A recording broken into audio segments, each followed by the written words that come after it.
My name is Mike Adams, and my psychiatrist advised me to keep this journal of my thoughts and feelings.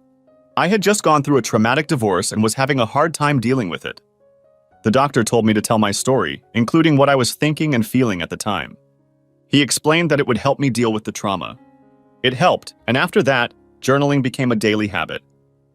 Let me start by saying that I feel like nothing more than a sad divorce statistic. I caught my wife Carrie cheating on me, and now I'm divorced. I suppose it should have mattered that her lover, my boss Justin Bosner, was blackmailing her. But it didn't matter to me in the slightest.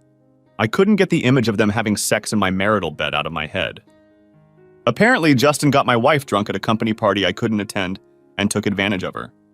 He took pictures and used them to force her to have sex with him several times afterward. I got on the criminal record too because I beat the shit out of him and got arrested.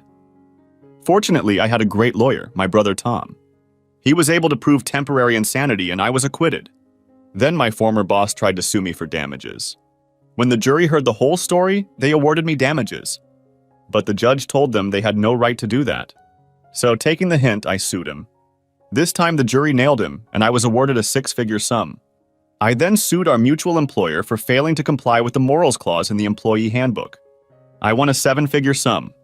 Financially, I came out of that mess fragrant as a rose, but I was still divorced and single. Carrie was the love of my life.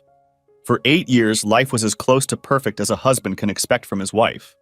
It was only by accident that I found out what my boss was up to. When Carrie's phone rang one day and she wasn't in the shower, I answered it. I simply said, "Hi," and the voice on the other end replied, "I can't wait to have fun in bed with you." I immediately recognized my boss in the voice. I was so shocked that I just hung up the phone. A few minutes later, he called back and my wife answered the phone. I could tell by the look on her face that she was upset about the call, but at the end of the conversation, she simply said, "Okay." That night, Carrie said he wanted to visit a friend. I replied that I didn't mind. We didn't have kids, so it wasn't a problem if either of us wanted to go out. I guess I should introduce myself now. I'm Michael Milbrook, an accountant at a medium-sized firm. Most people call me Mike. I'm good at what I do, but I can't say I enjoy my job. My wife, Carrie, works as a hygienist for a local dentist. I think most people would say she's more cute than beautiful. But to me, she was the most beautiful person I've ever known. Of course, I'm biased. I loved her to bits the first time I saw her. But after that phone call, I began to question whether I even knew my wife. Suddenly, she wasn't as beautiful as I thought she was. I began to doubt that anything in our 3 years of married life was real. At that point, I had to find out if she was really cheating on me. When my wife left that evening, I immediately got in my car and followed her until she stopped at the motel. I saw her go to the door and knock. When the door opened, I saw my boss there wearing nothing but a towel. He grabbed my wife and hugged her. She pushed him away but walked into the room. What could my wife see in this guy? He was fat and bald. I waited for about 15 minutes and then went to the door. I knocked and said in a fake voice, "Porter, there may be a problem in your room." After a few minutes, Justin opened the door and I stepped inside. I found my wife on one of the beds with no clothes on. Her eyes flashed with horror when she saw it was me. "Oh my God!" she screamed. "Mike, things aren't what they seem. I didn't want to be here, but I had no choice." After that, I started abusing my boss. I jumped on him and immediately broke his nose. Then I kicked him in the balls, at which point he passed out, curled up in the fetal position. I then knelt down next to him and kicked him in the face. When I was done with him, he looked like a piece of meat. Then I turned to my wife, who by then was in shock. "You said you don't have a choice. Now you do have a choice to come home or not. I strongly advise you not to." With that last warning, I left the room and headed home. When I got home, I poured myself a glass of whiskey and drained it. Then I poured myself another and settled into the chaise lounge in the family room. About 30 minutes later, there was a knock on the front door. I knew who it was the police. After making sure who I was handcuffed and taken to the county jail. I had heard stories about how hard it was inside. A sane person would have been scared, but I wasn't. I was still so angry that I didn't care about anything or anyone. Unfortunately, some asshole decided he was going to make me his bitch. I beat him up so badly that he had to be taken to the county hospital. Luckily for me, there was a camera in the cell, and it clearly showed that another inmate started the fight. According to the police, I was just defending myself. I had 2 defeats that night. Both of the men I had beaten had to be sent to the hospital. In Justin's case, they had to remove one testicle, and they weren't sure if the other would ever work properly. For that, I was glad that this asshole probably wouldn't be breeding assholes to annoy women in the future. In addition to my boss losing at least one of his testicles, I also learned that I had cost him 6 teeth, a spleen, and a broken jaw that would cause him constant pain in the future. The funny thing is, I'm not a fighter. My height is just over 6 feet, and my weight is about 170 pounds.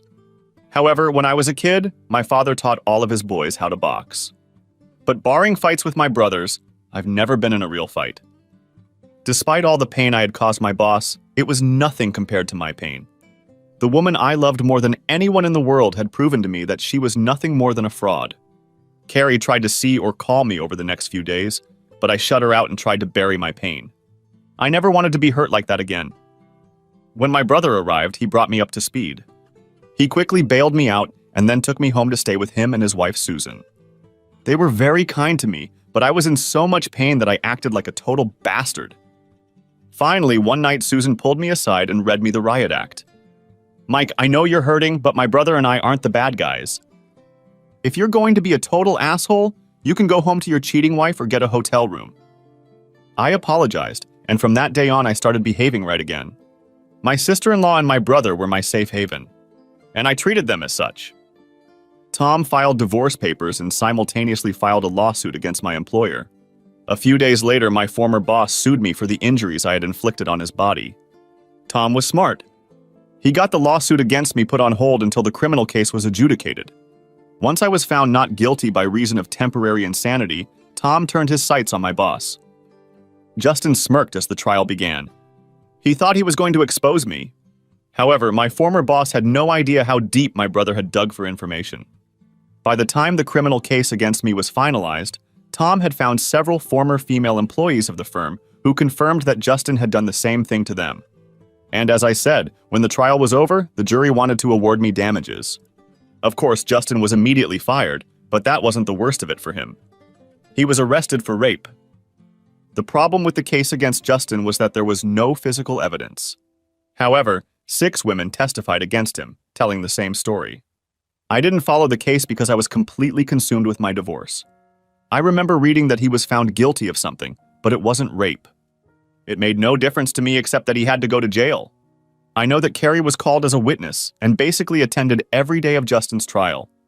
I remember that everyone was very disappointed that he only got 7 years. Even though it had been proven that Carrie had been the victim of an assault, I couldn't get over it. All I could think about was my wife and Justin in the same bed. So I went through with the divorce. I tried to look at it from Carrie's point of view, but I couldn't. If she had just trusted me and told me the truth, I would have dealt with Justin. But she didn't. And the fact that she went back for more made me think that maybe deep down, Carrie liked what she was doing. The final divorce hearing was incredibly traumatizing. Carrie was there with her attorney, and she kept trying to leave me alone before the hearing. I made sure that didn't happen. Throughout the hearing, Carrie tried to catch my eye. The only time I looked at her, there was pleading in her eyes. But I was in too much pain to bother. When the judge granted our divorce, Carrie became hysterical. I ended up having to call an ambulance. I thought I'd never see her again, but I was wrong. When the last lawsuits were finalized, I had to get on with my life. When all the lawsuits were settled, my fortune was close to $3 million. And that's even after I paid my brother 30% of everything I was awarded. He didn't want to take it, but I made him do it. I was now divorced and earning well, but what was I going to do now? I couldn't go back to my old job. They were unhappy with me, to say the least, and I didn't want to work for them anyway. At this point, my life was just adrift, and I was still in pain. It was Susan who came up with the idea that changed my life. But for a long time, I didn't know whether this change was good or not. She suggested that I take a trip to Europe. She reminded me that I had always wanted to travel, and now I had the means to do so. Of course, when I talked about it, I always assumed that Carrie would accompany me. If I were to go traveling now, Carrie certainly wouldn't be with me. I started my journey in Italy. Everyone I talked to was enamored with the country. I was impressed with the historical sites and the wine was excellent, but overall I was disappointed. Next, I traveled by train to Germany. On the train, I met a lovely Englishwoman named Sarah Smythe. She proved to be a good traveling companion and a first-class guide. Sarah was pleasant-looking, with short blonde hair and soft brown eyes. She was petite, only 5 feet 3 inches tall, with a terrific figure, but what I liked best was her simmering enthusiasm for everything. It was a welcome change from the dreary existence I'd been in for the past 6 months. As it turned out, Sarah was a teacher at a school called Ludgrove. She pronounced the name as if I should recognize it, but it meant nothing to me. Nevertheless, I asked all sorts of questions about the subjects Sarah taught and about her in general. I was a little surprised to learn that she taught math and science to children between the ages of 8 and 13. And I could tell from the sparkle in her eyes that she loved what she did. As it seemed to me, Germany would have been a waste of time if it hadn't been for Sarah. Sarah had a wealth of knowledge about World War II. I never had any interest in World War II, but Sarah brought the subject to life, and visiting the places where it took place was fascinating. Before anyone starts thinking about me and Sarah having an affair, I'll dismiss the thought right away. When we first struck up a conversation, she informed me that she had just broken up with a longtime boyfriend. It was a traumatic breakup, and Sarah didn't want to start a new relationship for a while. On the other hand, I was quick to assure her that I myself was not interested in finding a new girlfriend. I recounted my recent divorce chapter and verse. However, I was surprised by Sarah's sympathy for my ex-wife. I simply categorized it as women protecting women and left it at that. Although I was by no means looking for a new girlfriend, I was surprised at the number of women who flirted with me. I wondered if maybe it was the fact that I was starting to look like a bad boy. It seemed like I always had a couple days of growth on my face. In addition, I let my hair grow longer than it ever had before. I assure you this was not done on purpose. It's just that ever since I stopped worrying about work, I've gotten lazy about taking care of my hair. However, the flirting kept me going, and I kept apologizing to Sarah about it. I was embarrassed because some of these women were flirting right in front of her without her knowing about our relationship.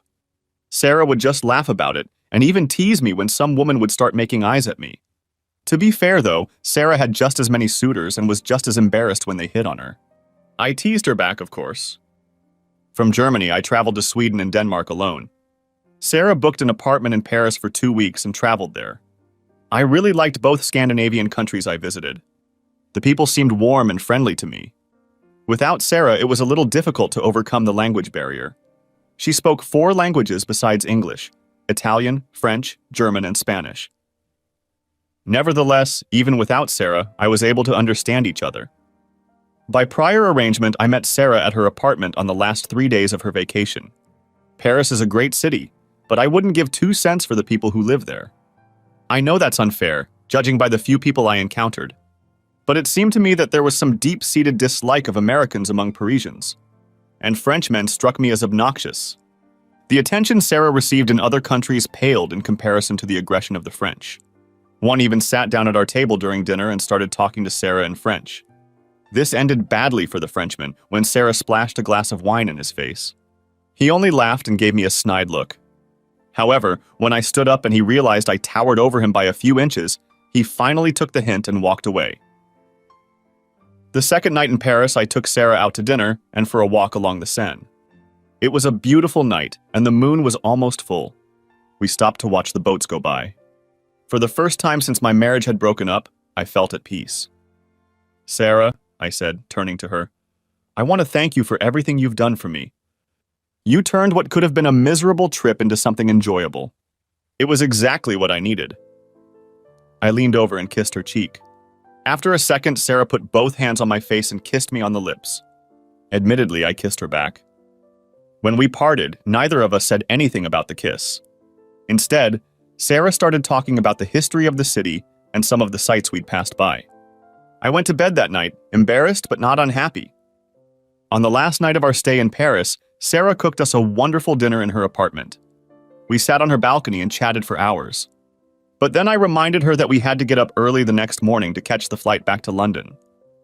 As I walked past Sarah's room, heading for the bathroom, her door opened. She was wearing a beautiful white negligee. In the light from her room, I could see her beautiful body. She put her arms around me and kissed me passionately. I, of course, responded.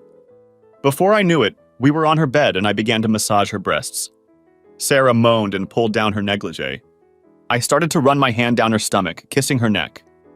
But suddenly I stopped and stood up. "I'm sorry, Sarah," I said in a strangled voice. "I can't do this." It's too soon. I could see the disappointment in her eyes, but Sarah slowly stood up and hugged me. I understand. It's just that I think I could fall in love with you. You're a wonderful, beautiful woman, I assured her. I'm just so confused, and the last thing I want to do is hurt you. She kissed me on the cheek, and I went to the bathroom to finish getting ready for bed. As I stood there brushing my teeth, I kept wondering if I had been a grade A fool for turning Sarah down. The next day, we both didn't say anything about our meeting. When we landed in London, Sarah and I said our goodbyes, and we each took our own cab. I thanked Sarah again for being such a wonderful guide, and then she kissed me on the cheek. Of course, before we parted, we exchanged addresses. We promised to write, but I was sure that would never happen. However, I asked her to have dinner with me on the last night of my vacation, and she agreed. There were still 2 weeks left in my schedule, so I rented a Range Rover and decided to drive around the UK. I planned to visit several major cities in England and then head to Scotland. I was told that the countryside there was very beautiful. I then planned to turn back south and visit Wales. I asked for a Range Rover because I was told that some of the roads in Scotland could be quite steep. At least that was my plan, but it didn't happen. I cursed myself as I tried to find my way out of London the following evening. I lingered at the bank, trying to make sure extra funds would be available when I arrived in Scotland.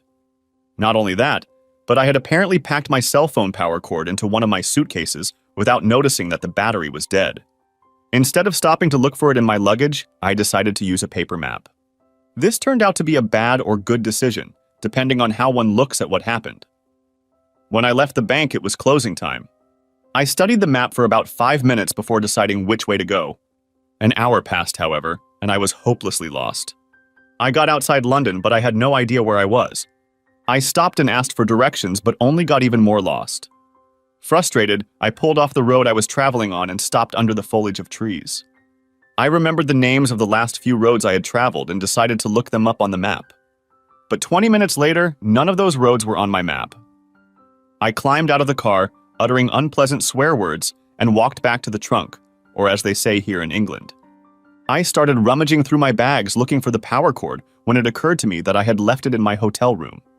I felt like a complete ignoramus. I was in a foreign country with no phone and no idea where I was. While I was trying to figure out what I should do next, I decided to get my gun. Yes, I know it's illegal to have a gun in England. In fact, I think it's illegal to own a gun in most of Europe. But I'm an American, and I wasn't going to travel without protection. I carried a Ruger 9mm pistol with 2 magazines, each holding 18 rounds. I figured that would be enough for protection. You may be wondering how I was able to get my gun through customs. Actually, it was not that difficult. First, I disassembled the gun and then put its parts in special boxes that I made myself. If they x-rayed my suitcase and saw what was inside those boxes, the strategically placed metal made the parts look completely different. For example, the barrel looked like a smoking pipe. Anyway, I didn't have the slightest problem the entire trip. You may be wondering if the gun is in pieces, how can it be useful? Usually, when I traveled in the countryside, I kept the parts close to me. I could quickly reassemble the gun if needed. So far, I hadn't needed it, and I hoped I never would. But now I was in the middle of nowhere, and it was getting dark. I assembled the gun and loaded it. Gathering it up, I slipped the gun into my belt. Then I followed the road, wondering where it led. It looped until I saw a big, stately house up ahead on a hill. Surely someone in that house could tell me where the hell I was. The road curved up the hill and brought me to the back of the house. My heart dropped as there were no lights visible on this side of the mansion. I turned off the car and started walking towards the house. I was just about to round the corner when I heard screams and 2 gunshots. Quickly looking around the building, I saw 2 men lying face down on the ground. The other man was holding a small boy with a hood over his head, and he was kicking violently.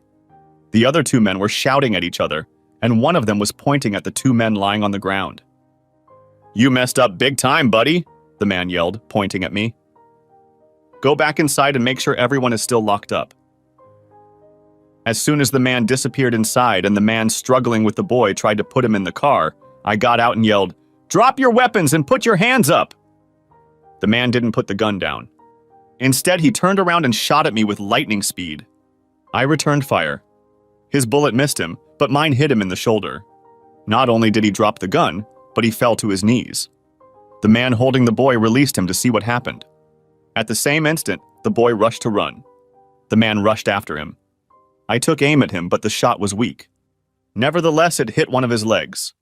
It knocked him down, but only for a moment. The man got up quickly and waddled in the other direction. With a temporary reprieve, I rushed to my car and started it. I stepped on the gas pedal and roared out from behind the building. As I raced past the kneeling man, he grabbed his gun. A few seconds later, he was firing. I figured he wasn't firing a gun, so I was perfectly safe. I was wrong. I felt a burn on the lower part of my left side, and when I reached out, my arm was covered in blood. I had no idea how badly I was hurt, but I couldn't stop. I rushed down the road and found a panicked boy running parallel to it. I stopped and opened the back door behind me. "Get in, boy," I shouted. "They'll be following us in a few seconds." Fear was written all over the guy's face, but I guess he figured I was a safer option than the assholes behind us. As soon as he slammed the door shut, I pedaled again, and we sped down the driveway toward what I realized was the house. "Hey, kid," I asked, looking at him in the rearview mirror. "Do you even know where we are?" The guy seemed shocked and only shook his head. When I got to the end of the driveway, the choice was 50-50ths, right or left. I chose left, a bad decision.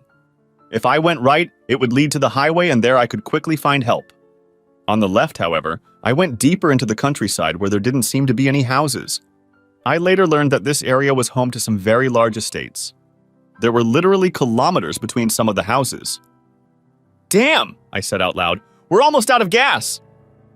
The boy looked a little embarrassed, so I switched to British language. "Gasoline," I quickly corrected. "We're almost out of gas." "Oh, I say," the boy commented weakly. "This is awful. What shall we do?" I love British accents, and the kids' accents are adorable. However, in this particular case, his accent was the last thing on my mind. "I'll get off this road," I said, took a sharp left and started racing up the hill. Thank God I had a Range Rover. With it, the trip overland became a breeze. I didn't think the Mercedes I saw in the driveway would do the job. Checking the compass built into the dashboard, I said to the boy, "I'm going to drive south because, for that matter, London is south of us." I looked at the boy again in the rearview mirror, and it was clear that he was scared but still in control. I gave him credit for that. Most kids would have been knocked over and freaking out by now. As we rushed along, I asked him what his name was. The question seemed to startle him, but he stammered, George. "George, my name is Mike," I told him. "Now tell me what's going on." "Please, sir, what is your name?" "My own name?" This question threw me into confusion until it suddenly dawned on me what he was asking. "Oh, my name is Mike Adams." "Thank you for saving me, Mr. Adams," the boy said timidly. "I haven't saved anyone yet," I replied and continued my question. "Where are we and why did those people try to take you away?" I don't know exactly," George replied. His voice was shaking, and I didn't want to push him too hard. I liked that he was showing as much self-control and courage as he had in him. I was at my friend Peter's house at the weekend when these men broke in. They threw a bag over my head and one of them lifted me up. I don't know what happened to Peter, his parents, or their servants. It looks like Peter's parents have money and it's a kidnapping. They may have taken Peter as well. I offered my perspective on the situation. We have to keep moving until we find help. We continued through fields and streams but found no houses or any buildings. All I could think of was to keep heading south. Eventually, we had to come to a road. We went over one hill, down into a field, and then up another hill. As we climbed the second hill, the car started to stall. I realized that I was almost out of gas, so I found a bush where I could hide the car. When the car stopped, I opened the door and walked around to the back. Lifting the back door, I pulled one of the suitcases toward me and began to examine it. Not finding what I needed, I pulled the second suitcase toward me. After about 30 seconds of searching, I pulled out my flashlight. If you're British, that is, a flashlight. I turned it on and searched the bags again. After about a minute, I found what I was looking for, my second magazine. "George, listen," I said to the boy as I opened the door for him.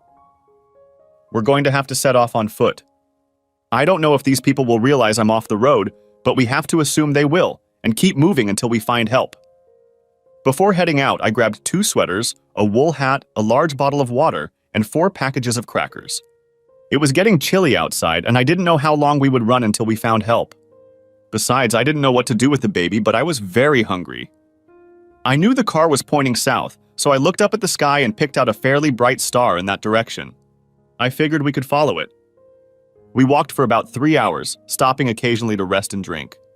We crossed several streams, but I didn't dare fill my bottle with water. It was nearing midnight, and I knew the boy was exhausted. But in spite of the hard journey, he did not utter a word of complaint. We didn't talk much because I didn't want to give away our location in case someone was nearby. Finding a bush, I sketched 2 mounds of leaves to make a bed out of. Then I told George to get some sleep. He didn't argue and in a few minutes was sound asleep. I stayed awake for another hour. The first thing I did was check my wound. It turned out to be a deep cut along my left side where the bullet had crumpled me. The wound was still bleeding slightly, so I tore off part of my undershirt and bandaged it as best I could. Then I took one of the sweaters and put it on George. The other I put on myself, after which I fell into a very uneasy sleep. I was awakened by the first rays of the morning sun. When I woke up, I groaned. My side hurt like hell. Now I wished I had brought ibuprofen. When I sat up, it woke George up. When he sat up, I asked, "How are you feeling this morning?" "I'm in a lot of pain, sir," he replied. "I'm in," I laughed. "Here, have some crackers." I tossed him the bag. While he sat and ate, I studied the young man. He was still frightened, but he held himself surprisingly confident. I handed him water and another package of crackers. Then I checked my wound, and thankfully it was no longer bleeding. "I'm sorry, sir," George said timidly. "What's going to happen to us?" "We'll find help, then your parents will pick you up, and I'll continue my vacation. But first, I guess I'll have to go to the doctor to get stitches." "You look awfully brave, sir," he said, looking at the ground. "I wish I were as brave." "What are you talking about?" "You were very brave," I assured him. "Most kids would have bulged their eyes out." "But I've been crying, sir." He looked at me anxiously. "You won't tell anyone, will you?" "Look, George," I said softly, "it's okay to cry. Everyone cries at one time or another. Crying just shows that you care about something. There's no shame in it." "I just don't want people to be disappointed in me," George said, looking directly at me. "George, I'm going to give you one of life's most important lessons," I said with a smile. "There's only one person you never want to disappoint." George looked at me in confusion. "Who could that be?" "The only person you don't want to disappoint is yourself," I said firmly. "If you do what you think you need to do and give it your best, you don't need to apologize to anyone. And if someone tells you otherwise, tell them to back off." This made George laugh, and his mood began to lift. After gathering our meager belongings, we set off again. I was in a lot of pain, and I knew my wound was infected. I simply had no way to keep it clean. Besides, I no longer had a guiding star, and I wanted to stay close to the tree line rather than walk openly across the fields. It was harder to walk than the day before, but we managed to hold on. We could see helicopters in the distance. I hoped they were looking for us, and I wanted them to come in our direction. By noon, we were out of water, and I had no choice but to fill our bottle from the creek. I just hoped there were no harmful bacteria floating in the water. Nevertheless, I decided we needed to be found before any of us got sick. Night came on, and we still hadn't found a single house. I afterward learned that somehow we had managed to make our way between at least a dozen houses. If we had only deviated a few hundred yards to one side or the other, we would have spotted them. As soon as I found another bush and prepared the beds, we sat down. Only this time there weren't as many leaves, and I was in a lot of pain. Plus, I felt a little woozy and knew I must have a fever. The next day we started again. Only now I was having trouble keeping up. George's eyes were filled with sympathy, uncertainty, and fear. I knew George still didn't trust me completely, but I just smiled at him and told him it was okay. He didn't believe me for a second. Throughout the second and now third day, our conversations became noticeably more animated. I was no longer worried about being overheard. We talked about many things about his studies, about his friends, even a little about his parents. He didn't seem to want to talk about them, so I didn't insist. He said that his father and mother were very strict and expected a lot from him. I reminded him again that the only person he had to satisfy was himself. Toward noon, I began to burn with impatience. We had reached a place where we could not stay in the forest. We needed to cross this field to move on. I told George that we were going to quickly cross the field and get to the woods on the other side. We were about 100 yards from the new tree line when I heard the distinctive sound of a diesel engine. I cursed to myself because it sounded like a Mercedes. "Run, George," I ordered, and started after him. I looked back, just in time to see the Mercedes come over the hill and down into the field, straight at us. We had just reached a group of fallen trees when shots rang out. They were coming from the car that was coming at us. We climbed over fallen trees and I took up position. "George, listen to me carefully," I said, holding his right hand. "I want you to keep running. Try to get as far away from here as you can. But when you hear the shooting stop, find a place to hide and don't come out until they're gone." "But Mr. Adams, what about you?" he asked with panic in his eyes. "I'll stall with them as long as I can," I said. "Now be a brave guy and take off like I told you to." I think George was about to argue with me, but I pushed him away, and he took off running. That was good, because the Mercedes was less than 100 feet away. They started shooting again. Only this time I started firing back. I don't think they were expecting that. In Britain, people don't usually have firearms. Anyway, the car skidded and came to a stop, tumbling sideways. The men hid behind the car and started shooting. As far as I could tell, there were 5 men in the car, and they were all armed. I found a place where I could kneel down and have space between the trees to shoot. As I returned fire, I hoped like hell that George was keeping a huge distance between us. I was halfway through the second magazine when it happened. It seemed like this firefight had been going on for hours, but it had been less than 5 minutes. So far, I had been lucky. The trees had blocked most of the shots. But one bullet found its way through the branches and slammed into the right side of my chest. I was thrown backwards to the ground. It took 10 seconds or more before I was able to get to my feet. While I was lying there, one of the fighters decided to rush my position. This was a bad mistake for him. I hit him in the center and he went down. I fired 2 more shots, but then I started to lose consciousness. At that moment, I heard a rumble and a shadow passed over us. At that moment, I saw helicopters coming towards us. Armed men were rappelling down the ropes, firing as they descended. Then I got very tired and closed my eyes. One day, I woke up to a bright light and incredible pain.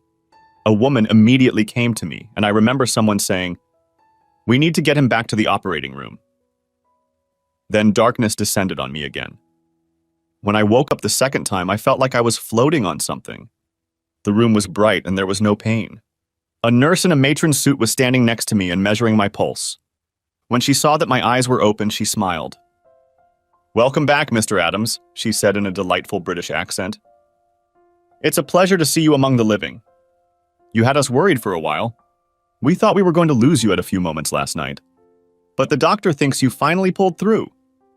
My throat was sore, but I had to speak. "Boy?" was all I could wheeze. "It's all right, Mr. Adams," the nurse said kindly. "Someone will be in shortly to talk to you." The nurse didn't really answer my questions, and that made me anxious. But soon I fell asleep. When I woke up again, I saw that it was night. After a while, an orderly appeared and fed me soup and helped me drink juice. There were IVs around my bed, and all of them were being injected into me. I don't know how long I slept, but when I woke up again, it was already light. The doctor was standing next to the bed, studying the chart. "A boy?" I wheezed out my questions again. "Ah, Mr. Adams, you're awake." "Good," the doctor smiled at me. "There is nothing wrong with the boy. However, I'm told he was very upset when you were brought in. He held you in his arms and begged you to wake up. He was covered in your blood, but otherwise unhurt. Is he a relative of yours?" I shook my head, but even such a light load tired me out, and I fell asleep again. But I guess I didn't sleep long because it was still light when I woke up. A few minutes later, the nurse came in and smiled when she saw that I was awake. "How are you feeling, Mr. Adams?" she asked. "My throat really hurts," I replied in little more than a whisper. "It also hurts my chest and my side." "I'll get you something for the pain," she said, and then added, "There are people who want to talk to you. Do you feel strong enough to do that?" I nodded. A gentleman who looked to be about 40 years old entered my room. He sat down in the chair next to my bed. He had hair the color of salt and pepper and a bushy mustache. His cheeks had a ruddy hue. Mr.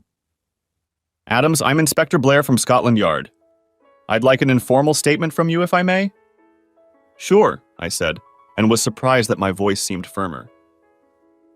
You've obviously been through quite an ordeal, the inspector began. The doctors tell me that things have been going your way for a while.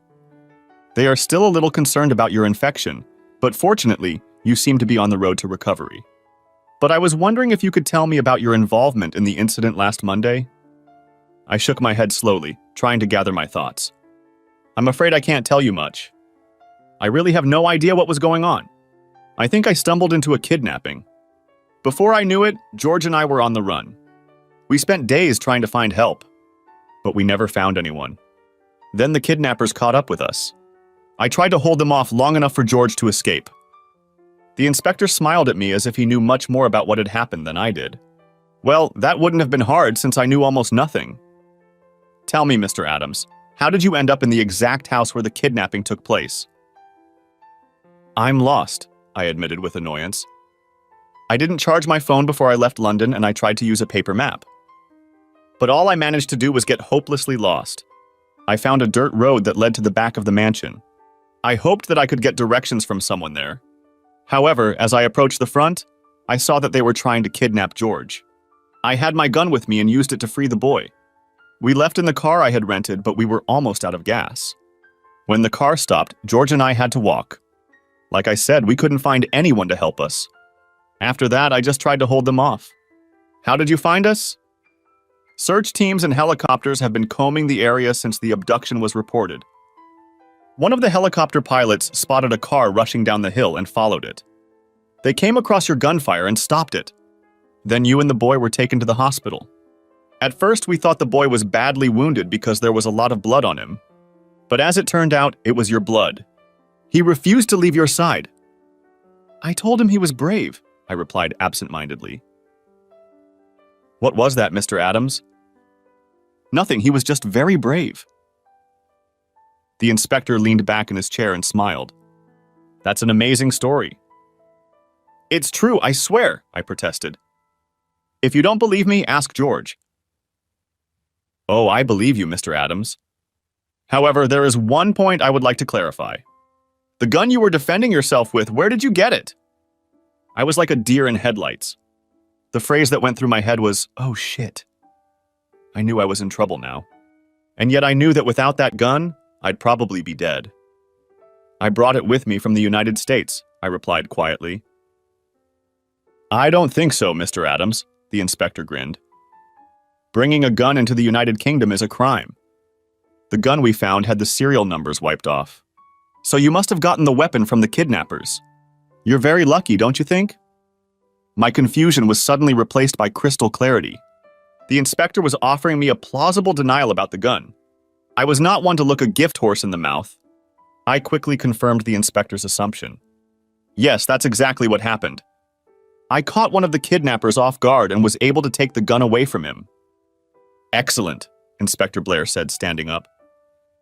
You know, I could do with a cup of tea. Can I get you one too? To tell you the truth, Inspector, I'd kill for a cup of coffee. He laughed and said, I'll see what I can do. 10 minutes later, the inspector returned with an attendant who had a cup of tea and 1 cup of coffee. There was also a plate of cookies, which I believe the English call cookies. Mr. Adams, the inspector began, taking a sip of tea. I have a lot to tell you. And there's a lot we have to resolve before you talk to anyone else. So let me begin by correcting one misconception of yours. The boy you know as George is actually Peter. And Peter is the future Duke of Windsor, and you will probably refer to him as the future King of England. However, the correct title is Future King of the United Kingdom of Great Britain and Northern Ireland. This information stunned me to the core. I couldn't think of anything to say, so I kept silent. His Highness was spending the weekend with his friend George at the estate of Lord and Lady Ashford. Lord and Lady are George's parents. The guards consisted of 8 men. 2 of them were killed, 3 seriously wounded, the rest incapacitated. It was a well-planned, well-coordinated attempt to kidnap the prince. In fact, if you hadn't stumbled upon it, they would have succeeded in kidnapping him, and we would have been left in complete ignorance as to what happened. Why these people tried to kidnap the prince, we don't know yet. nor do I have any idea how they knew where the prince was. That's something we'll certainly look into. In the meantime, all I know for sure is that you are one hell of a hero." I considered the inspector's information, then weakly replied, "I don't feel like a hero. In fact, I'm just a little uncomfortable." "Should I call someone?" the inspector asked. I shook my head. "No, I'll be fine." Now we need to decide what to do next. The inspector took a final sip of tea and pulled out a notepad and pen. Rumors of an assassination attempt on the prince leaked out almost immediately. The country has been in a state of agitation ever since. Now that the prince has been safely recovered, celebrations have been going on for days both here and abroad. But it has also put virtually all of Britain's investigative agencies under intense pressure to get to the bottom of what happened. I suddenly felt panic, because the whole incident resembled a terrorist attack. If so, my family as well as myself could be in danger. May I make a request? You can certainly make a request, but whether I can honor it is another matter. Could you please not mention my name and everything? I asked immediately. Interesting, the inspector said, smoothing his mustache. Why would you want to do that? I just think it's safer this way, I tried to explain.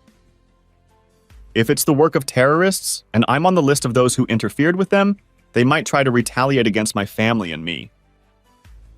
Yes, I realize that could be a problem, the inspector agreed. I will discuss it with my superiors and let you know in a few days. For now, we're keeping you in the dark. Are there people who might become alarmed if they don't hear from you? If so, we will contact them by making up a legend. Maybe my parents, I said after thinking for a moment. What day is it? It's Friday the 6th. I've lost almost a week, I said quietly. In a week this Sunday, I have to fly back to the United States. I doubt I'll be out of the hospital in a week. It might be best if you write to my parents using my account and just tell them I'm extending my vacation. We found your itinerary in your luggage. We've been watching the places you plan to stay to see if anyone contacted you. So far, no one has attempted to do so.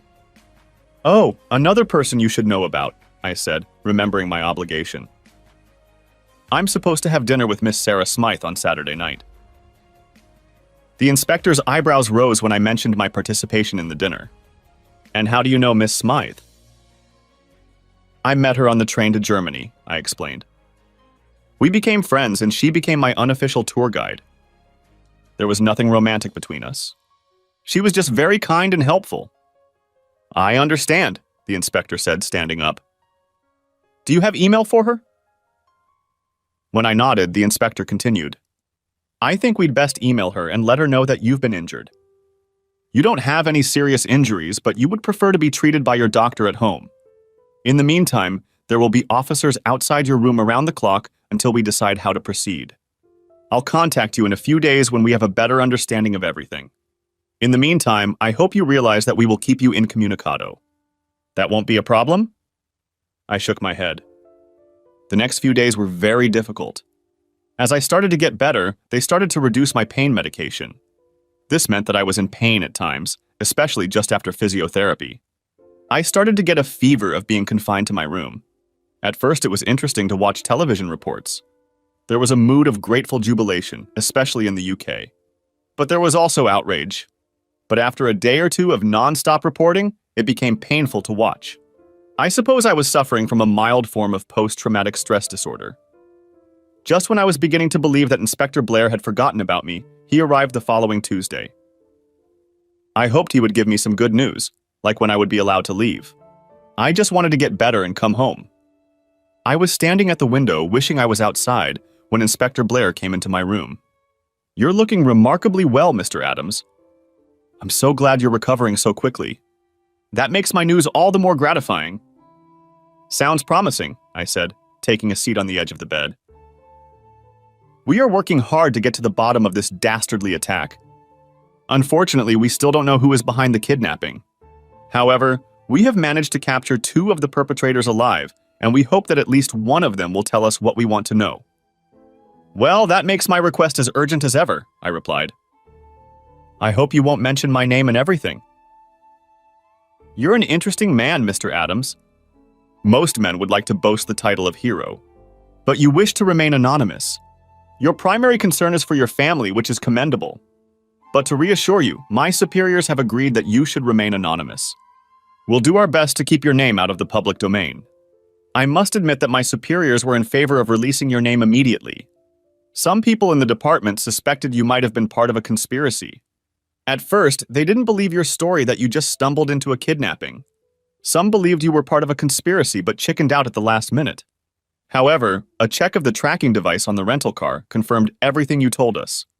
In addition, the prince insisted that you had nothing to do with the kidnapping. That's great, I said with a smile. I guess it means I can go back to the United States as soon as I'm released from the hospital. I can't wait to get home. Yes, you will be allowed to leave the country as soon as you are discharged, the inspector confirmed. We believe that the sooner you leave the country, the safer you will be. Have you gotten any messages from my parents? I asked. Yes, they tried calling you and emailing you, the inspector confirmed. Naturally, we couldn't answer the calls, but we informed them by email that you only had a small amount of cell coverage. I have spoken to the doctors, and they will discharge you in a week, on Saturday, and we have taken the liberty of booking you on a flight leaving the same day. You will leave the hospital after lunch that afternoon, accompanied by security. On Friday, when I was supposed to leave the hospital, the inspector showed up again and gave me back my cell phone. He said I could call anyone I wanted. I called my parents and told them I had an accident. I lied and said it was nothing serious, but I needed to go to the hospital. My mom was very upset and wanted to fly over to help me get back. I lied again and said I fell off my bike and had an unfortunate collision with some metal, but I was fine. I told her I would be home before she could even buy a ticket. That seemed to reassure her. Saturday morning after breakfast, I got up and got dressed. I couldn't wait to leave the hospital and go home. Around 11 o'clock, I heard a noise in the hallway outside my room. When I looked out, I saw a well-dressed couple and a little boy walking toward my room. It took a moment, but then I recognized George, or, as I corrected myself, Peter. As the pair approached, men and women on both sides of the corridor bowed or curtsied. It was unreal to watch. You read stories about how British royalty are treated, but you never expect to see it firsthand. The couple was very gracious to everyone they passed. But Peter seemed nervous. When he finally saw me, he quickened his step and got to me before his parents did. Your Highness, I nodded with a smile. Mr. Adams, I'm so glad to see you in good health, he said with a wide smile. When they were lifting you into the helicopter, I was so afraid they had killed you. Thank you so much for helping me. By then, the king and queen were already by their son's side. Your Majesties, I said with a slight bow. I am truly honored. No, Mr. Adams, that honor belongs to us, the king said as he extended his hand and we shook it. I couldn't believe that I was shaking the king's hand and would never be able to tell anyone about it. Oh well, I said to myself, it's for the best. Mr. Adams, the queen continued, I cannot thank you enough for saving our son. It has been very difficult for me since the incident. I shudder to think of what might have happened had you not been there. You will always be in our thoughts and prayers. The queen held out her hand to me, but quickly looked away when I took it, then lifted my hand and kissed it. I was completely surprised by this act and didn't know how to react. You can be proud of your son, was all I could say. He was very brave under very difficult circumstances. Without his help, I don't think we would have made it through. That was the end of the meeting, and they left. The royal family was warned not to make much noise around me. It might cause people to question me. I would learn a little later that this visit was supposedly part of their royal schedule. However, they insisted on visiting the hospital to thank me personally. I was touched by the gesture. All the time spent in the hospital had given me a lot of time to think about my life, and I wasn't particularly pleased with myself. The flight home still had me thinking about what to do next. My parents were there to meet me, and I saw the relief in my mom's eyes when her fears about my health were dispelled. Nevertheless, she hugged me tightly. My dad was also happy to see me home and hugged me too. I grumbled a little and explained that my wounds were still a little sore. Nevertheless, I was delighted by his hug. It was something he rarely did.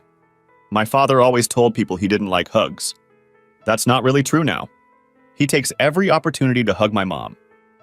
As we stood at the baggage carousel, my mom became very calm and serious. Mike, I did something that you might be mad at me about. But please, if you're going to be angry, then be angry with me. I can't think of anything you do, Mom, to make me mad. You might change your mind very soon, Mom said, and looked toward one of the exit doors. I looked over to where Mom was looking and saw Carrie standing there looking confused. Her reddened eyes told me that she had been crying. Carrie looked pale and was trembling slightly. A few weeks ago, I would have gotten mad at my mom and left. But when you're as close to death's doorstep as I was, you get a completely different perspective on life. Suddenly, a lot of things that you thought were so important no longer are. As I looked at Carrie, I no longer saw a cheating wife. I saw a woman who was lonely, sad, and scared. I also saw a woman who had been rudely taken advantage of, and a woman who still seemed to love me.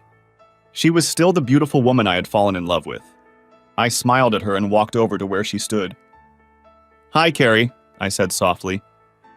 "Thank you for coming to welcome me home." At that moment, Carrie's reserve broke, and she threw herself into my arms. She sobbed on my shoulder, repeating over and over, "I'm so sorry. Please forgive me." I calmed her down and then took her to where my parents were standing. They had already taken my luggage. "I didn't like the food on the airplane, so I hardly ate anything," I said cheerfully. "What do you say I take you all out to dinner?" "I'm starving." I can't say that things between me and Carrie suddenly got better, but it was a start. In the beginning, I had no idea what I wanted. All I knew was that I didn't want to punish Carrie anymore. I wanted her to be happy. A few days later, I invited her to lunch to discuss our problems. Then we started going to counseling sessions and finally started seeing each other again. From our sessions, I learned that Carrie was terrified of disappointing me. That's why she agreed to have an affair. I also learned that I had ingrained this belief myself, lavishing praise on my wife when she did what I thought was good. And when she didn't meet my expectations, Carrie saw my disappointment. I never realized I was doing this, but in retrospect, I realized it was absolutely true. It took 6 months to resolve our issues, but I never stopped loving Carrie. So, in the presence of a small number of relatives, Carrie and I were remarried in her parents' backyard. Of all the people present at our remarriage, other than ourselves, the happiest, in my opinion, were our mothers. I took Carrie on a cruise for our honeymoon. Oddly enough, Carrie and I didn't have sex before we got married. Neither of us wanted to dampen our emotions. So that first night in our cabin, we were both nervous. I know it sounds ridiculous, because we had made love hundreds of times while we were married the first time. But this second marriage was very different from the first. I know that I, for one, felt connected to Carrie on a much deeper level. To me, Carrie had always been the most beautiful girl I had ever known. She had long blonde hair and a button nose. But it was her soft brown eyes that attracted me the first time I met her that still captivated me. When I climbed into bed with Carrie, I could feel her shivering with anticipation. She smelled so wonderful, and she was even better to the touch. The rest of the honeymoon was very much like that first night. Sure, we went on excursions, went dancing, attended shows, but mostly we made love. I was in love with my wife again, but there was still a note of distrust in the back of my mind. It didn't raise its ugly head until years later. I believe it happened that very first night, but 2 months later, Carrie found out she was pregnant. 7 months later, we had a boy, whom we named Grant. 11 months after that, we had a baby girl we named Louise. 3 years after that, Carrie went back to work part-time. At first, I didn't mind Carrie's new job, but I couldn't help it. With each passing month, my suspicions and jealousy grew. I kept my misgivings to myself, but it was taking its toll on our marriage. Even though Carrie wasn't doing anything to make me worry, I still worried. At the same time, without realizing it myself, I was beginning to distance myself from my wife. I must have been mentally preparing myself for this, because I couldn't shake the feeling that Carrie would betray me again. Carrie suffered from my moods, and it was affecting her. We began to fight more and more often. Eventually, I began to think about divorce. It was Carrie who once again persuaded me to go to counseling with a psychologist. At first, it didn't seem to do much. But gradually, I realized the hole I had dug for myself. After I realized my problem, our relationship became much better. Then we began to rebuild our relationship. For the next year, my family and I had a wonderful life. Then disaster struck. We didn't know that Justin Bosner had been released early from prison. During his time in prison, his hatred for me had grown exponentially. Carrie and I had just put the kids to bed when we heard several windows in the front of our house shattered. I went to check to see what was wrong, and Carrie went to make sure the kids were okay. When I walked into the living room, Justin was standing in front of me, pointing a gun at me. "Well, Mikey, I've waited a long time for this moment," he growled. "I'm going to let your guts out and then have some fun with your pretty wife. I'm sure she'll enjoy it as much as she did before." I felt like ripping the asshole's head off, so I took a step forward, but he extended the gun even further. "I wouldn't try that, Mike. I could stab you before you even get close to me. But I want this moment to last longer." At that moment, I saw a streak fly into the living room from the direction of the dining room. Carrie was clutching the gun, and Justin was trying to wrestle it away. I moved instantly, but the gun went off before I could get it out. Carrie collapsed to the floor, and I slammed my fist into Justin's jaw, causing him to jerk backward and hit his head on the wall. Then I was on my knees, hugging Carrie. I could see blood coming from her belly. I grabbed my phone off the coffee table and dialed 911. It seemed like hours, but 8 minutes later, the police and ambulance were on the scene. I grabbed a towel to press it against the wound. I remember crying, "Please hold on, Carrie. Please don't die." Carrie lay in my arms and looked down at me. "You're the only one I've ever loved. Thank you for taking me back. Take care of our children." Then her eyes closed. They never opened again. The hospital staff worked tirelessly to save her, but the damage was too great. I was completely out of it. Thank God we have 2 mothers. They moved in with me and took care of everything while I was out. It took losing Carrie for her to finally realize that I was her one true love. I know I was at the funeral, but I don't remember anything. All I remember is thinking I should be the one dead, not Carrie. Justin was arrested and charged with first-degree murder. Before his trial, he killed himself in prison. I was angry that he got off so lightly. It took about 3 months, but I finally started to get out of my depression. My children were the main reason for my recovery, because I had to be strong for them. They missed their mother as much as I did. But as children are supposed to do, they recovered quickly. I didn't know if I would ever recover myself, but they hoped I would be a support for them. For Carrie's sake, I couldn't let them down. But I was still damaged, and no matter how hard I tried to hide it, my mom knew it. It was she who eventually suggested I leave with the kids. I resisted at first, but eventually agreed to let us return to the UK. My parents and Carrie's parents agreed to come with me to help me with the children. By this time, I was no longer worried about returning to England. About 18 months after the kidnapping, Scotland Yard uncovered a plot to kidnap the Crown Prince. It turned out that the plot had been hatched by a very small splinter group of anti-kings. There were only 30-odd people in the group, but 2 of them worked at Buckingham Palace and had access to the royal schedules. Most of the group didn't understand what their leaders were doing, but they all received prison sentences of varying lengths. But the ultimate plan was to kill the Crown Prince. Since the divorce, I have invested the money from the settlement. By now, the amount had grown to almost $5 million. So I decided to make this trip extravagant and booked first-class tickets for everyone. I booked a room at the Langham, one of the best hotels in London. Then I made sure to book a passenger van because I wanted to complete my tour of Scotland and Wales. I didn't realize it, but a circus was about to break out in London, and I was about to be at the center of it. When I spoke to Inspector Blair and asked that my name be removed from all records, I assumed that the records would be sealed forever. However, the records were not sealed permanently. They just sealed the records for 5 years. If the case remained unsolved, the seal would be extended. It took another year before someone asked to open the records to the public. Finally, the request was granted. I asked that my name not appear on all the reports, but it didn't happen. My name was in all the reports. Even when we were on the flight back to the UK, there were some very persistent reporters looking at the reports. If I had the slightest idea of what was about to happen, I would never have gone. I would have moved my entire family to a shelter and stayed there until things subsided. But I had no idea, so I prepared for a trip that I hoped would help me heal my soul from the loss of Carrie and the guilt I felt for not fully trusting her love. As I was sorting through my suitcases and starting to pack for this trip, I discovered Sarah Smythe's long-forgotten phone number. I was sure the number was no longer in service or was being used by someone else. Still, hoping it might be her number, I called. If I could get in touch with her, maybe I could convince her to join our tour. Either way, I felt like I still owed her a dinner for the one I canceled when I fled England over 6 years ago. I was pleasantly surprised to find that the room was indeed Sarah's. I was even happier that she remembered who I was right away. Sarah told me that she was very disappointed that I had to cancel our dinner meeting. However, Sarah also assured me that she understood exactly why I had to do it. I felt a little guilty that I couldn't tell her the real reason. But it was a chapter of my life that was better left in the past. We talked for a good 2 hours. I can only imagine what my phone bill will be when I get home. Nevertheless, it was a very pleasant conversation. I have a few friends who are so close that we can go months without talking, and when we do, it feels like no time has passed at all. That was the case with Sarah. Gradually, we told each other about our lives over the past 5 years. Sarah was happy when I told her that I had remarried Carrie and that they had 2 children. Sarah told me that she was still teaching at the same school, but now as an assistant principal.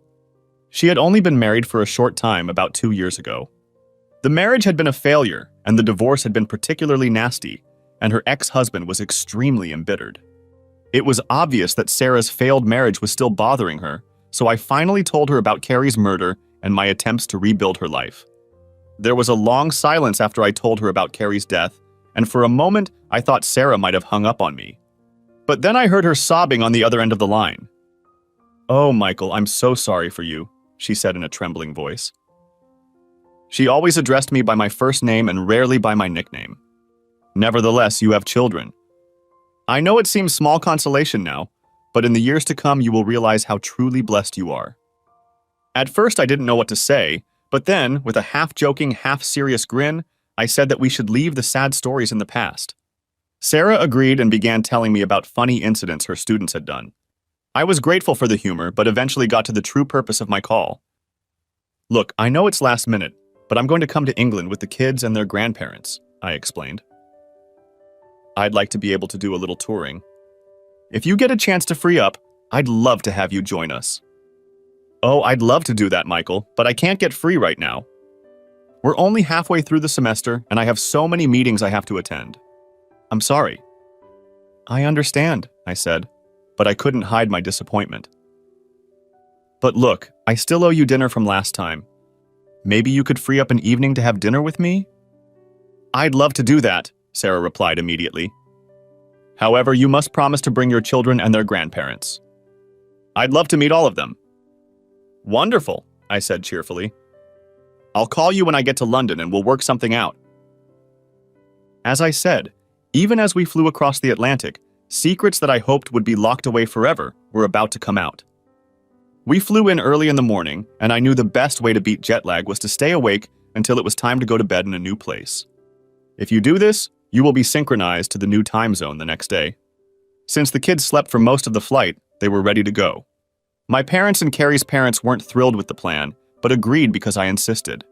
As soon as we were checked into our rooms, I called Sarah and made dinner arrangements with her for the next night. Then we set off to explore London. We visited the Tower of London, took a boat tour on the Thames, and visited Legoland in Windsor. We all had a great time, but that was all about to change the next morning. That night I went to bed happier than I had ever gone to bed in a long time. I was looking forward to our excursion and looking forward to dinner with Sarah. The next morning I woke up to a heavy knocking on my room door. I had booked a 2-room suite for the kids and me. The kids were still asleep in one of the bedrooms as I hurriedly pulled on my pants and shirt. Stumbling, I walked to the door and opened it. In the doorway stood a solid, middle-aged, elderly man with a newspaper under his arm. "Sorry for the intrusion, Mr. Adams," the man apologized. "My name is James Batterman, and I am the manager of this hotel. I sincerely apologize for disturbing your sleep, but I urgently need to speak with you." Still half asleep, I gestured for the man to come in. Behind him, a waiter wheeled in a cart with juice, tea, coffee, and set dishes. Mr. Batterman told the waiter to bring the cart in and set everything on a table in the corner. As soon as everything was ready, the waiter left. Mr. Batterman immediately poured me a cup of coffee, which I gratefully accepted. "I think you should sit down, Mr. Adams. There's some news I'm pretty sure you're completely unaware of." As soon as I sat down, Mr. Batterman spread a newspaper in front of me. The headline read, "The mystery of Prince Peter's child abduction solved." Under the headline, but still above the fold, was a color photo of me. I quickly flipped through the article and groaned.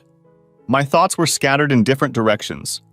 But first and foremost, I was thinking about protecting my children. When I reached the end of the article and realized that I had been completely exposed, I looked up at Mr. Batterman. How bad is it? I asked. Right now, hundreds of people and dozens of media members are crowding outside the hotel hoping to see you. Apparently, word has leaked out that you are in London and staying here. The TV stations have been talking about you all morning. I expect the crowd outside the hotel to grow. I've already asked the police for crowd control. Simply put, Mr. Adams, you've become a media sensation. All of Britain wants to know everything about you. My mind was a complete mess, and I still didn't know what to do. But then I suddenly felt like I knew why Mr. Batterman had visited me. I suppose you want us to be stationed elsewhere? Oh, good heavens, no, Mr. Batterman said with a look of horror. I've only come to let you know what's happening and to assure you that we will do everything within our power to protect your privacy. Only when Mr. Batterman said privacy, he pronounced it like privacy. What do you suggest I do? I still didn't know what to make of this mess, and was more than terrified of it all. And that was only my first encounter with the unfolding madness. It only got worse as time went on. I would personally suggest that you and your family stay at the hotel, at least for tonight, Mr. Batterman suggested. Hopefully things will quiet down and people will eventually lose interest. I'll contact my office and see what they have to offer. The only problem with your plan is that we are scheduled to have dinner with a friend at Padella's restaurant. Mr. Batterman thought for a moment and then offered a solution. May I suggest you invite a guest here and have dinner at the Grove downstairs? It's a 4-star restaurant with 46 seats, so it will be quiet and private.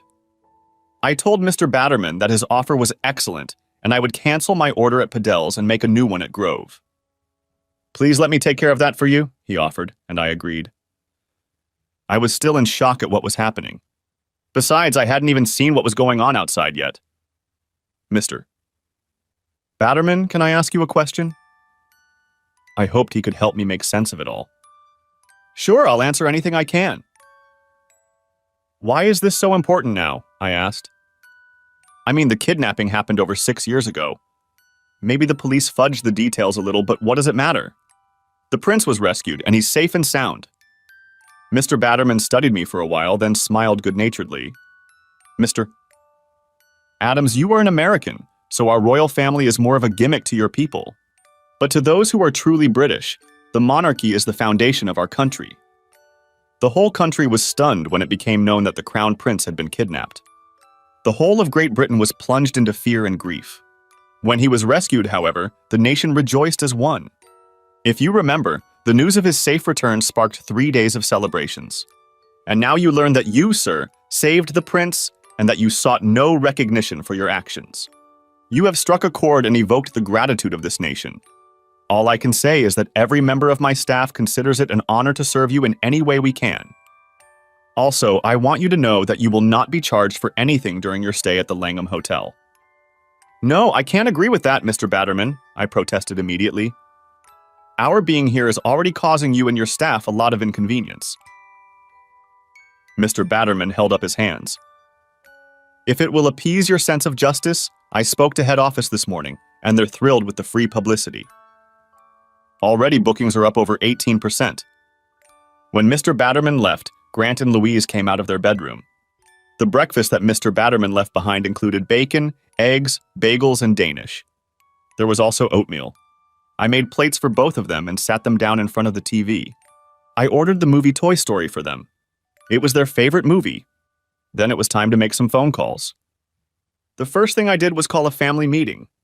I woke up both grandparents and asked them to come to my room as soon as possible. After that, I called Sarah to tell her about the change of plans. When I called her, she picked up on the first ring. Michael, I can hardly believe what I'm seeing on TV. Is any or all of it true? Unfortunately, all of that is true, I confirmed. I'm sorry I wasn't honest with you, but the truth is, I wanted to put it all behind me. Is that why you canceled our dinner date with you? Sarah said it in a voice that sounded both questioning and affirming. Yes, I'm sorry I deceived you, I apologized. But the British government agreed with me that it would be best if I left the country quickly and quietly. Is what they say about your injuries true? They say you almost died. Aren't they exaggerating? No exaggeration, it's all true, but that's okay. I wanted to divert from the subject of myself to the subject of dinner that night. "Michael, this is a big deal," Sarah protested, and I thought she was angry with me, but she wasn't. "I mean, you had to go through this whole ordeal alone and then come home and see your wife get killed." At that point, she started crying. "Please, Sarah, don't cry. There's nothing wrong with me. I just called to see if you'd mind if we ate at the hotel tonight, all things considered. I understand if you don't want to come. I mean, the media is making things completely crazy around here." "I'll definitely be there tonight," Sarah stated immediately. "There's no way I'm letting you cancel another dinner because of me. I'll see you at 6. When my grandparents arrived, I just laid out the newspapers. Then I took them to my room and turned on the TV. The wall-to-wall news was talking about me. I was beyond excited. As I looked out the window onto the street in front of the hotel, I saw hundreds of people. The police had set up barricades, moved people across the street, and kept them from moving. The whole scene was surreal. When my mom read this story, she suddenly cried. This day was getting worse and worse. "What's wrong, Mom?" I asked anxiously. "You almost died, but you never told us about it," she sobbed. "I'm sorry, but I thought it was best to keep it all a secret in case terrorists were behind the kidnapping. I didn't want them to come after anyone else in my family. And when it turned out they weren't terrorists, I didn't see the need to revisit the past." I'm not sure my mom liked my explanation, but she accepted it. We met in my hotel room before going downstairs for dinner. Sarah looked amazing, and my parents were very curious about her. She charmed them easily, and soon they were laughing at her stories about how she was the assistant principal. The dinner started very awkwardly. The whole restaurant stood up and applauded when we entered. Then people started coming up to our table to introduce themselves and thank me. I just smiled and introduced them to my family and Sarah. As people continued to approach our table, Grant finally turned to me and asked, "Dad, are you famous?" "I guess so," I replied, "but I don't want to be." It was at dinner that Sarah gave me the first good news of the day. After explaining who I was, the school board had approved a 2-week paid vacation for her. Sarah would now be able to come with us and be our tour guide. The only question now was whether we would be able to make the trip. In the middle of dinner, Mr. Batterman approached our table. "I'm very sorry to interrupt you, but may I speak to you, Mr. Adams?" I apologized and followed the hotel manager to a quiet spot by the door to the kitchen. There, he looked around to make sure no one was within earshot. "Mr. Adams, I've contacted our head office," he began, and I was afraid we were about to be asked to leave. "They have a pretty good suggestion. They think you could lower the media frenzy if you held an impromptu press conference tomorrow. We could hold it in our ballroom. Of course, the decision is yours alone."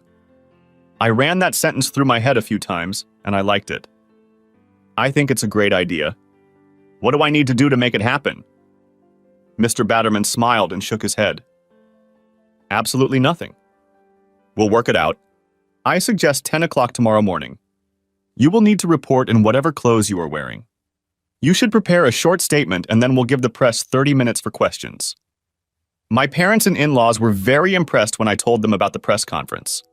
My kids didn't care because they were waiting for their cake and ice cream. The next day, I confess, I was scared to death. I'd never done anything even remotely similar. Plus, I've never been a fan of public speaking. At 9:55, Mr. Batterman ushered me into the main ballroom. I was stunned by the transformation.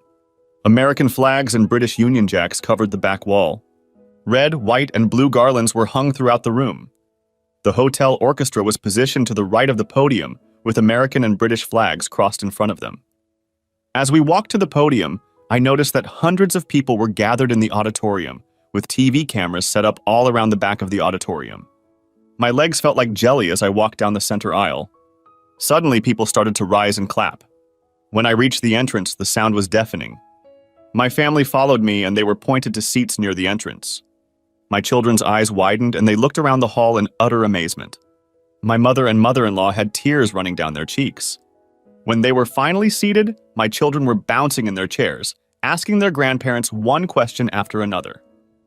As we climbed onto the hastily constructed platform, the band began to play The Star-Spangled Banner, followed immediately by God Save the King.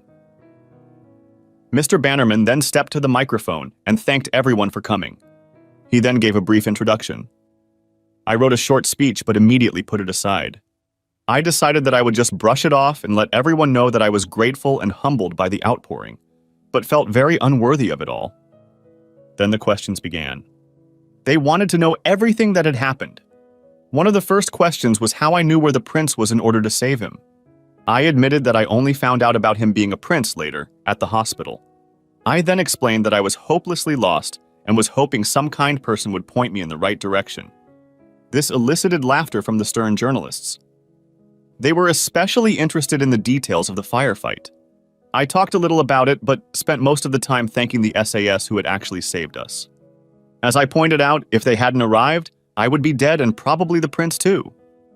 After Mr. Batterman thanked everyone for coming, the reporters were still shouting out questions as I left. I did my best to answer the ones I heard. Thankfully, I quickly left the ballroom and went back to my room. My kids were all around me talking about all the people who came to see me. The grandparents were over the moon with excitement. Of course, when I planned this trip, none of us expected anything like this. A few minutes later, there was a knock on the door. When I opened it, Sarah was standing there, smiling at me. I hugged her and thanked her for coming. She laughed. As they say in America, wild horses couldn't keep me at bay. Michael, you were marvelous. I was sitting in one of the back rows and I've never heard the press so enthusiastic about anyone. Usually they're pretty cranky and looking for the next scandal. But they loved the way you tried to put the blame on everyone else. They especially liked it when you talked about your deep respect and admiration for the prince and how courageous he was. As I said, you were brilliant. The next day we were all invited to Buckingham Palace, even Sarah, which really surprised me. It was during this visit that I learned something very unique about Sarah. First of all, she was a close friend of the Queen. They went to school together. The second thing I learned was that her real name was Lady Sarah Smythe. Her father was a duke. I blacked out when Sarah started explaining her family history. It was too complicated. Finally, the next day we went on a field trip. The government provided a car with 2 security agents to ensure our safety. Security was not offered. It was required so we could go on the tour. It seemed to me that the whole thing was a waste of those security guards' time. But Sarah was happy to be guarded, so I didn't make a fuss. Our first stop was in Manchester. I have always been a huge soccer fan. I even played on my high school team and an intramural team in college. Manchester United has always been my favorite professional team. I was hoping we would get to see the field before we toured the city. The Manchester club did a much better job. When they found out I wanted to take a look at the field, they organized a small reception at the stadium. There, they took me out onto the pitch with my family and Sarah. I even got to meet a few of the players. I was stunned at how nice everyone was to us. Our next stop was Liverpool, and thankfully it was a quiet visit. Since our schedule was not publicized and the royal family had asked the press to respect our privacy, we fitted in and had a wonderful time. From Liverpool, we headed north, stopping wherever Sarah thought we might like. Probably because she was a teacher, Sarah had a wealth of information. It was much more fun to have someone who understood the history and significance of each place we stopped. We arrived in Glasgow and then Edinburgh, which we decided to make our base. From there, we could make day trips anywhere we wanted to go. Once again, we were free to move around. The initial excitement subsided, and I became yesterday's news. I was very happy about it. There is no way in the world I can understand why anyone would volunteer to become a celebrity. During this tour, I discovered that Sarah is not only a wonderful guide, but I was absolutely enamored with her. My parents and even my parents-in-law quickly fell in love with Sarah, and the kids were crazy about her. We started out as casual acquaintances, and now we've become close friends. And one evening, as Sarah and I were taking a walk, I discovered that my feelings for her were much deeper than that.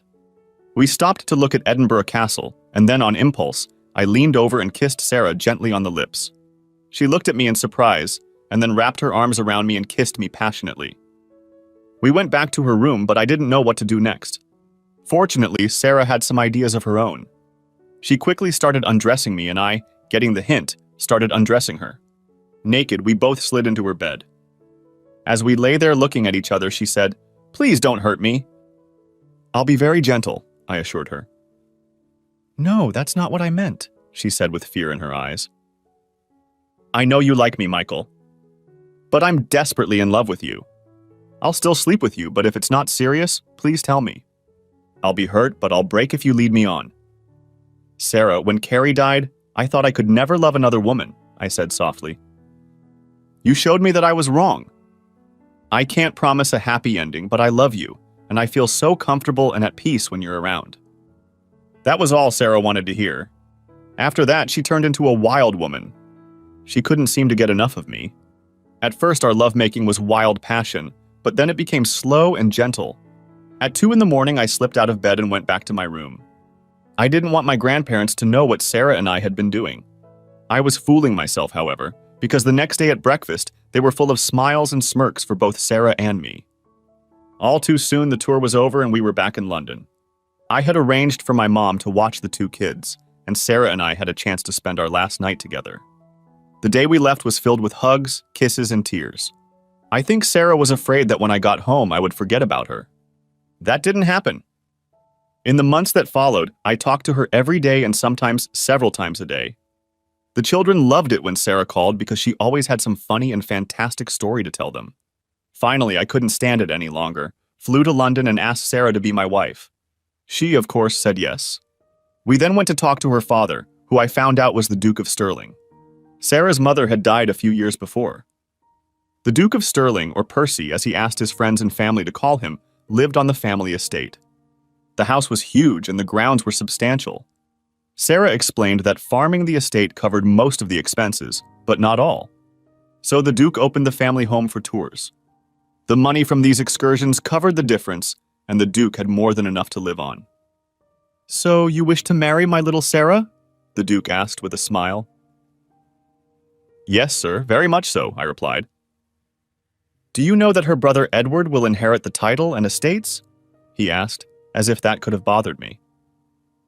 "Not only that, but her title will die with her. It cannot be passed on to any of her children." "Sir, let me assure you that I don't care at all if Sarah has a title or not," I replied with a smile. "I love her and I want to make her happy. I know she will be very happy if you give us your blessing. However, with your blessing or not, I intend to marry Sarah if she agrees to marry me." The Duke grinned. "That is a beautiful answer. I give my blessing with all my love." The wedding was modest, but it was still bigger than I would have liked. About 100 people were present, including the king and queen. Peter was also there with a beautiful girl. He was already a teenager, and he was soon to marry and produce an heir. My father was best man, and both my children were in the wedding party. Sarah and I spent our honeymoon in Bermuda and then flew back to the UK. We decided that we would live in England during the school year and America during the summer vacation.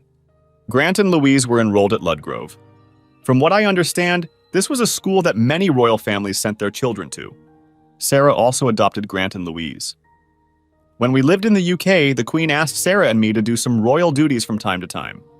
These were visiting sick people in hospitals, visiting different schools, or opening new factories. Each time we performed these duties, Sarah and I were warmly welcomed. Admittedly, I didn't have much faith in it at first, but Sarah always made sure that the outings were fun for me. And every time she rewarded me for it in the bedroom. Wherever we are, whether in the United Kingdom or the United States, Peter keeps in touch with us. When he made an official trip to the United States, he wanted to stay with us, but his guards refused to consider this option for security reasons. Peter has grown from a frightened boy to a very confident, dynamic, and charismatic young man. I could not be prouder of him if he were my own son. 2 years after the wedding, Sarah gave birth to a baby boy. She insisted on naming him Michael Jr. A year later, we had a baby girl, and we named her Charlotte. 18 months after that, another boy came along. We named him Thomas in honor of my father. After all the pain and horror, my new life was so different, but so loving. I felt truly blessed. Our 5th wedding anniversary is approaching now, and we decided to celebrate with dinner and a show. I bought Sarah a gold necklace with 3 gold heart-shaped charms with the names and birth dates of each of our children written on the front. I hope she likes it. Sarah. I'm trying to finish Michael's journal for him. The night of our 5th anniversary, we went out to dinner. There, Michael gave me a gold necklace that I now wear every day. I was so happy and overwhelmed with love for my husband. I wasn't thinking about the play we were going to see. I was only thinking about what we were going to do afterward. As we were leaving the restaurant, I heard someone yelling at me. When I looked back, I saw my ex-husband, who was drunk and holding a gun. He was yelling, "If I can't have you, no one can!" The moment he fired, Michael pushed me away. So instead of the bullet hitting me, it hit Michael in the middle of his chest. All I remember after that was screaming for someone to help us. Michael was in the hospital for 3 days. I was by his side the whole time. On the evening of the 3rd day when he opened his eyes, I was so happy to have Michael back with me. But he had just gathered his last reserves to tell me one last time that he loved me. Shortly after that, he died. It's been 2 months since I last wrote in Michael's journal. I thought I could do it, but I didn't have the energy then. I'm afraid I have to type his diary because my tears smeared the ink and crinkled most of the pages. I'm still struggling with the loss of Michael. Our children are suffering too, and I have to be strong for them. My ex-husband was convicted of first-degree murder and sentenced to life in prison. The news of Michael's death hit the people of the UK and the US very hard. Flags were lowered to half-staff. Since Michael was a veteran, he was buried with full military honors in his hometown. Much to my surprise, the King and Queen attended the funeral. Peter was there too. He tried his best to be brave, but broke down when the coffin was lowered into the ground.